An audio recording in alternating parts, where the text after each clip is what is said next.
Hello बच्चों, welcome back to my channel SM ICSE classes. This is second video of mid point theorem class 9th maths ICSE.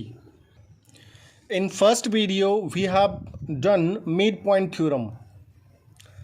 Now in this video we are going to do converse of midpoint theorem.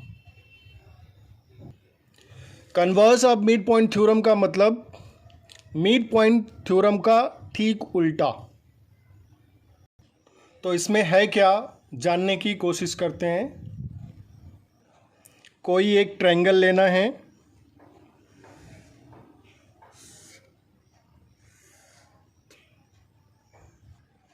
किसी एक side के mid point को mark करना है।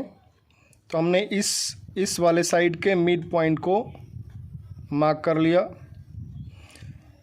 Triangle ABC है। Mid point AB का mid point क्या है? M है। M से एक पैरेलल लाइन ड्रा करनी है। ऐसे ये लाइन BC के पैरेलल अगर है तो ये जो पॉइंट है ये AC का मिड पॉइंट होगा। कहने का मतलब कि ट्रायंगल के किसी एक साइड के मिड पॉइंट से अगर एक पैरेलल लाइन ड्रॉ करें इस साइड के पैरेलल, तो ये लाइन जहां पर तीसरी साइड को टच कर रहा है वो भी मिड पॉइंट होगा।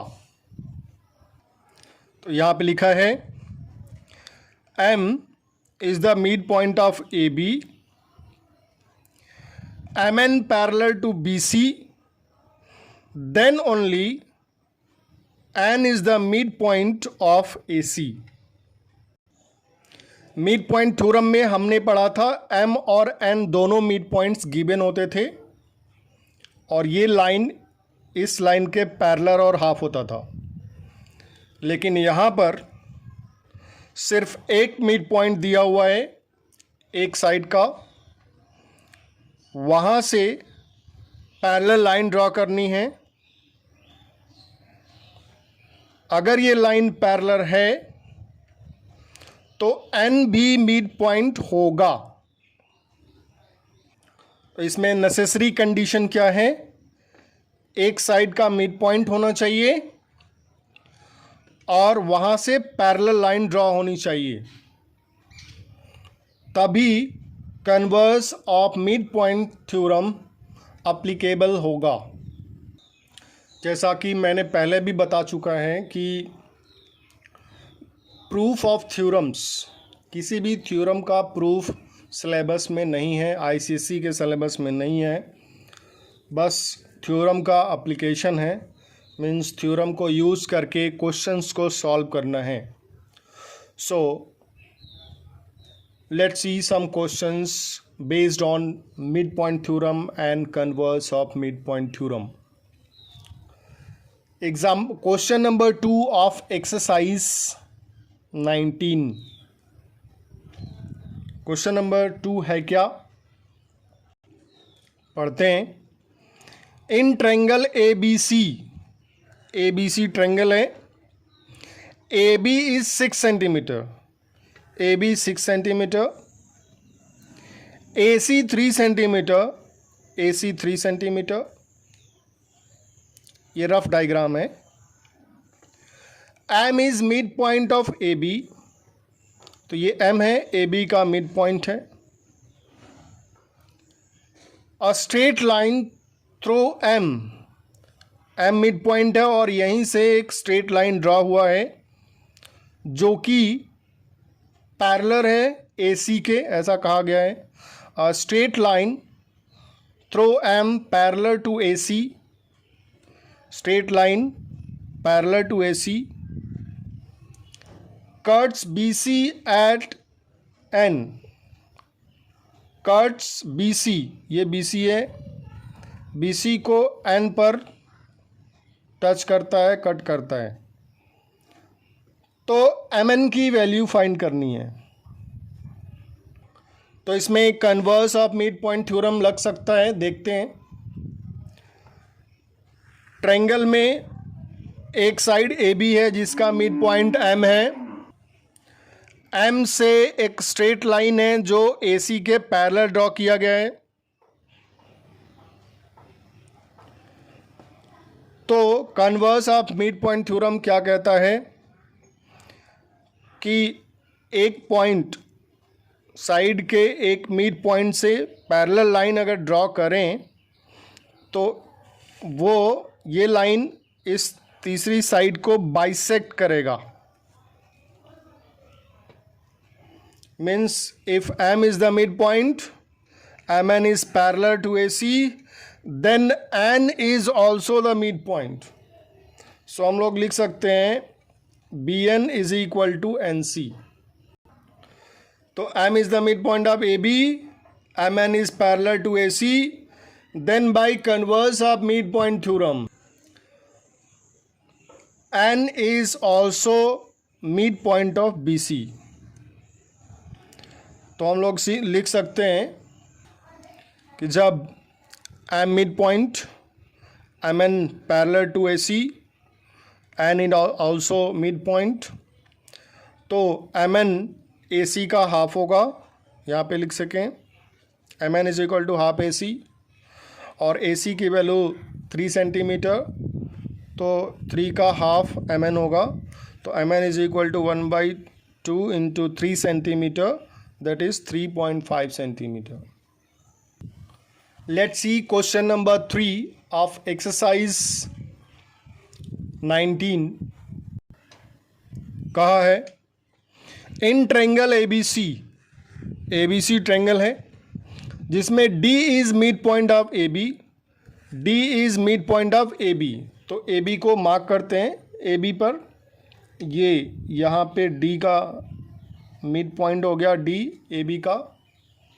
E is mid point of AC, AC का मिड पॉइंट यहीं पे कहीं होगा। कैलकुलेट DE, तो this is point E, D और E मिड पॉइंट हैं, इसको ज्वाइन करा दें।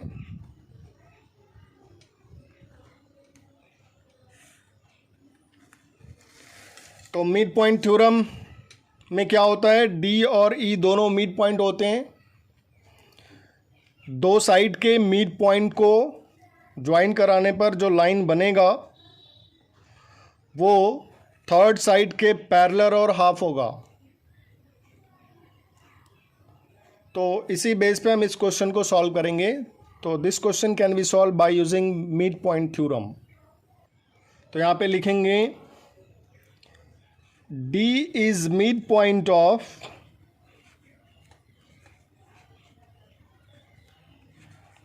AB,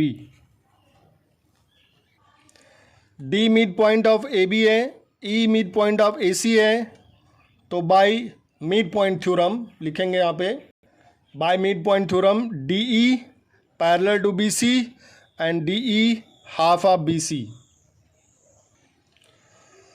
तो फर्स्ट पार्ट DE निकालना है, BC की वैल्यू 6 सेंटीमीटर। तो देख सकते हैं ये BC 6 है, ये पूरा 6 सेंटीमीटर है। तो ये DE क्या होगा, BC का हाफ होगा। यहाँ पे हम लोग दिखा चुके हैं। तो DE is equal to half of BC, half of BC means 6 centimetre half, तो क्या हो जाएगा 3 centimetre. DE is 3 centimetre. Second part में ADE, एंगल ADE की वैल्यू निकालनी है। DBC की वैल्यू दी हुई है, DBC ये वैल्यू दी हुई है 140। तो ये वाली एंगल निकालनी है हमें। देखो ये लाइन है, पैरेलल है ना, तो ये इसके करस्पॉन्डिंग होगा। तो यहाँ पे लिखेंगे angle ADE is equal to angle DBC corresponding angle. ADE is equal to DBC corresponding angle से इक्वल हो गए, तो ADE is equal to 140, जो DBC की वैल्यू है वहीं क्या होगा, ADE की वैल्यू होगी. So this is your answer. My dear children, अगर मेरा पढ़ाना समझ में आ रहा है तो please like my video. Question number 4, very important question. इस एक्सरसाइज में जितने भी इम्पॉर्टेंट क्वेश्चंस हैं वो सारे मैं डिस्कस करूँगा.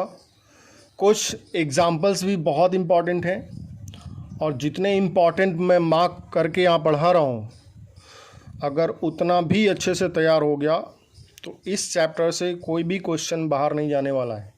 आई मीन टू से सारे एग्ज़ाम में जो भी क्वेश्चंस आएंगे इस चैप्टर से सारे मिल जाएंगे. जो इम्पॉर्टेंट पार्ट्स मैं पढ़ा रहा हूँ, इम्पॉर्टेंट क्वेश्चंस. क्वेश्चन नंबर 4 क्या है? DEF are mid points of BC, CA and AB in the given figure. Prove that AD bisect EF. इस क्वेश्चन को सॉल्व करने के लिए हमें DE और FD को ज्वाइन कराना होगा. ज्वाइन जब कराएंगे तो ये बन जाएगा पैरेललोग्राम, मतलब एक क्वाड्रिलेटरल बन जाएगा. डॉटेड से यहाँ पे दिखाना है, डॉटेड.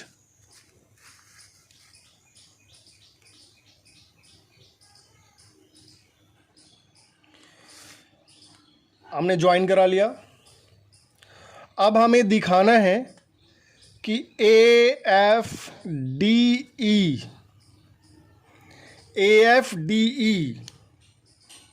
एक पैरेललोग्राम है.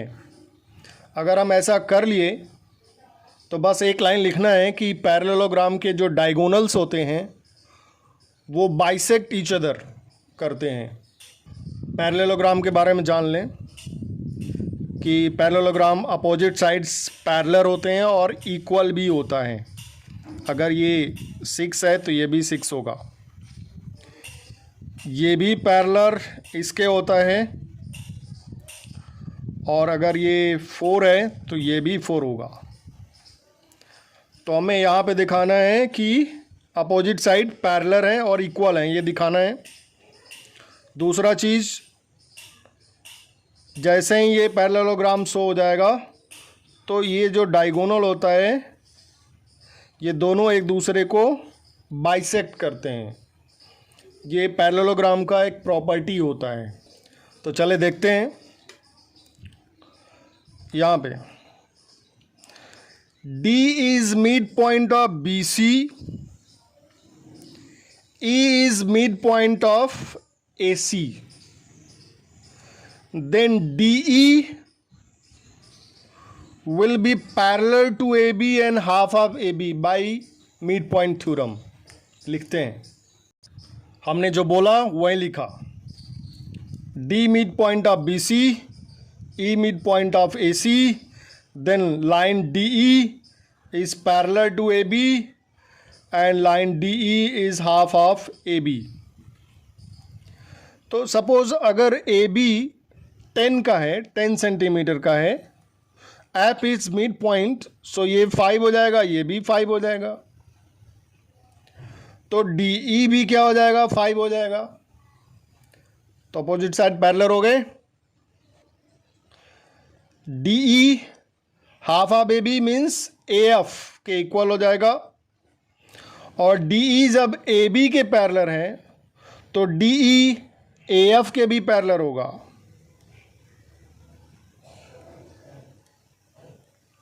हमने एक साइड को पैरेलल और इक्वल दिखा लिया. सिमिलरली FD को भी दिखा सकते हैं. कैसे लिखेंगे? Since F is the midpoint of AB, D is midpoint of BC, then FD will be parallel to AC and FD is half of AC. अगर AC 12 है तो E मिड पॉइंट होने की वजह से यहाँ 6, यहाँ भी 6, तो ये FD इस पूरे का हाफ है, तो हाफ 6 है, तो A 6, तो ये भी 6। तो हम लोग सिमिलरली यहाँ पे लिख सकते हैं कि FD is parallel to AC and half of AC means AE। तो FD is equal to AE and FE is parallel to AE। Both pair of opposite sides are parallel and equal. So इसको मान लेते हैं 1 और इसको मान लेते हैं 2। फ्रॉम 1 एंड 2 क्या लिखेंगे? AFD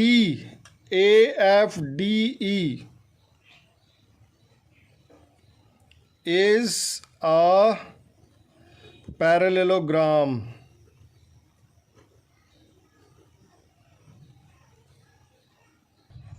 तो हमने दिखा दिया AFDE is a parallelogram from first and second. अब पैरेललोग्राम जो है, पैरेललोग्राम के दो डायगोनल्स होते हैं जो कि क्या है, AD और EF हैं। दोनों बाइसेक्ट ईच अदर करेंगे by the property of parallelogram. So AD bisect EF each other, यही प्रूफ करना था। My dear children, please like my video. Question number 5. ABC is an isosceles triangle in which AB is equal to AC. Diagram में देख सकते हैं ABC is an isosceles triangle। अगर ये 12 centimetre है तो ये भी 12 सेंटीमीटर है, बोथ आर इक्वल, ऐसा कहा गया है। और आइसोसेलेस ट्रायंगल में कोई भी दो साइड इक्वल होती है, तो यहाँ पे AB और AC इक्वल है। क्वेश्चन में लिखा है D is mid point of BC, E is mid point of AB and F is mid point of AC। तो यहाँ भी प्रूफ करना है कि AD एंड EF दोनों एक दूसरे को बाइसेक्ट करेंगे, लेकिन 90 डिग्री पे बाइसेक्ट करेंगे। ये क्वेश्चन नंबर 4 ही है, बस यहाँ एक चेंज आ गया है कि हमें इसको 90 डिग्री पर बाइसेक्ट कराना है, ऐसा शो करना है। उस क्वेश्चन में कोई भी एक ट्रायंगल था, लेकिन यहाँ पे क्या है, आइसोसेलेस ट्रायंगल है।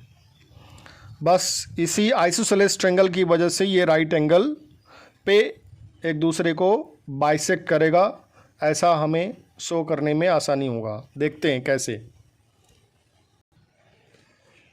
पिछले क्वेश्चन की तरह, क्वेश्चन नंबर 4 की तरह ही हमने DF और DE को ज्वाइन करा लिया।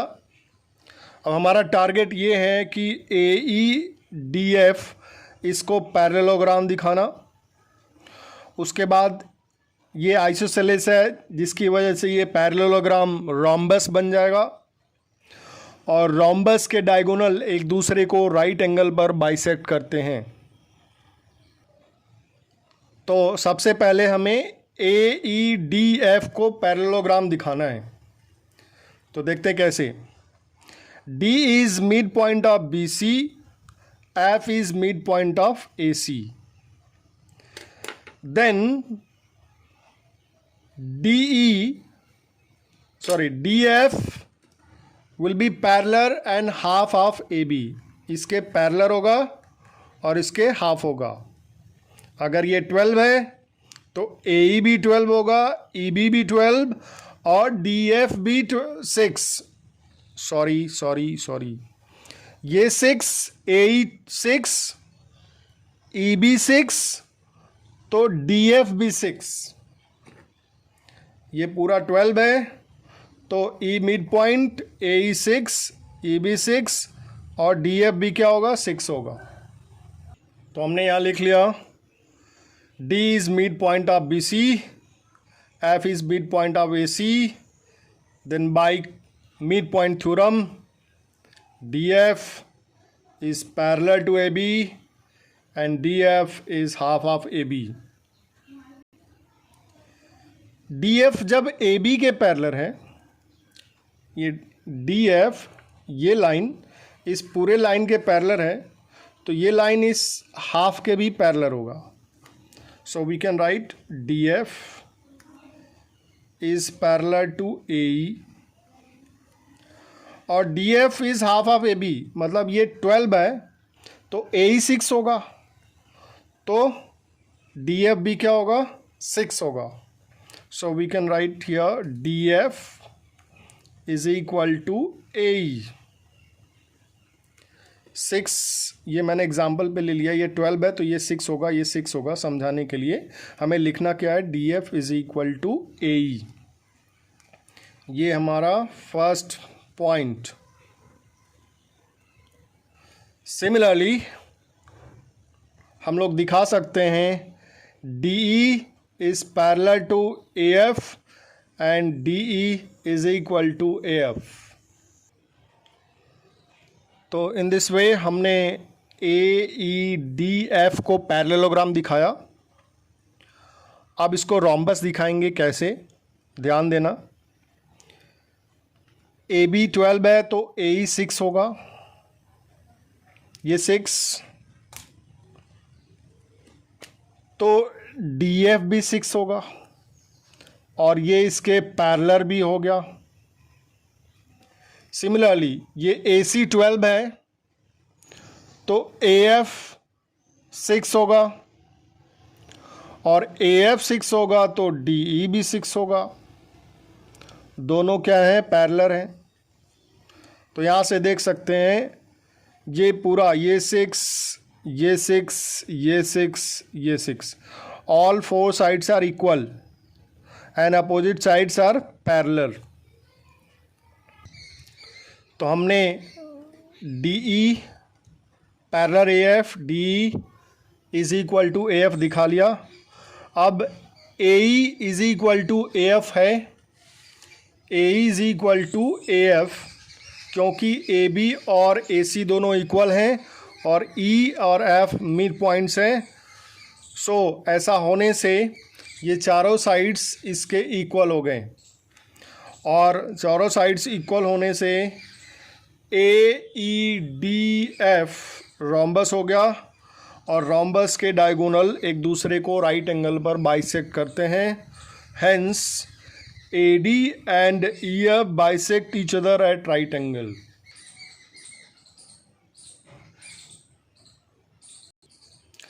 My dear children, that's all for this video.